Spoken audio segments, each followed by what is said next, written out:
ऐसी कौन सी गैंग है जो कि मानविंदर सिंह जसोल के पीछे हाथ धोकर पड़ गई है और लगातार अपने अंजाम तक पहुंचने के लिए कई कोशिशें कर चुकी है। कोशिशें ऐसी जिसमें उनकी रैकी का भी मामला सामने आ रहा है। बीती रात में मानविंदर सिंह जसोल का एक स्कॉर्पियो गाड़ी पीछा करती हुई देखी गई, जिसका नंबर GJ02 से शुरुआत होती है, यानी कि गुजरात की गाड़ी राजस्थान में मानविंदर सिंह जसोल के पीछे पड़ी हुई है। और सबसे मजे की बात, उस गाड़ी के पीछे श्री राम लिखा हुआ है। अब यह समझ नहीं आ रहा है कि कोई गैंगस्टर है या फिर कोई व्यक्ति है जिसकी आपसी रंजिश के कारण वो रैकी करने की कोशिश कर रहा है लेकिन कर नहीं पा रहा है। लेकिन तमाम बड़े सवाल ये खड़े हो रहे हैं कि आखिर व्यक्ति कौन है। अभी तक उस व्यक्ति का पता नहीं चल पाया है कि कौन अंजाम तक पहुंचने की कोशिश कर रहा है, कौन भाजपा से पूर्व सांसद रहे मानविंदर सिंह जसोल का पीछा कर रहा है और हाथ धोकर क्यों पड़ा है।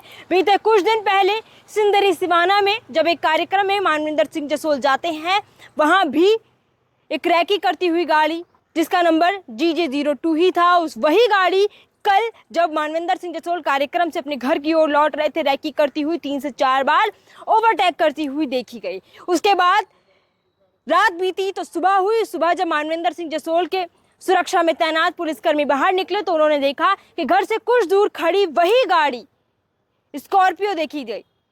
अब उसके बाद जब जैसे ही सुरक्षा में तैनात पुलिसकर्मी उस गाड़ी का पीछा करते हैं, वैसे ही वो भाग जाती है और निकल पड़ती है फर्राटे से और वो पीछा नहीं कर पाते, सच्चाई का खुलासा नहीं हो पाता है। लेकिन आज भी वही सवाल मंडरा रहा है कि मानविंदर सिंह जसोल का पीछा कोई क्यों कर रहा है, क्यों रैकी हो रही है, कौन वो व्यक्ति है, क्या कोई आपसी साजिश की वजह से, रंजिश की वजह से पीछा कर रहा है या फिर कोई गैंग है वो उनके पीछे हाथ धोकर पड़ी हुई है। और सबसे बड़ी बात कि गुजरात की गाड़ी, क्योंकि गाड़ी पर नंबर प्लेट पर GJ02 लिखा हुआ था, उसके बाद बहुत सनसनी फैली हुई है मानविंदर सिंह जसोल के इस मामले को लेकर, जो कि अभी तक तय नहीं हो पा रही है।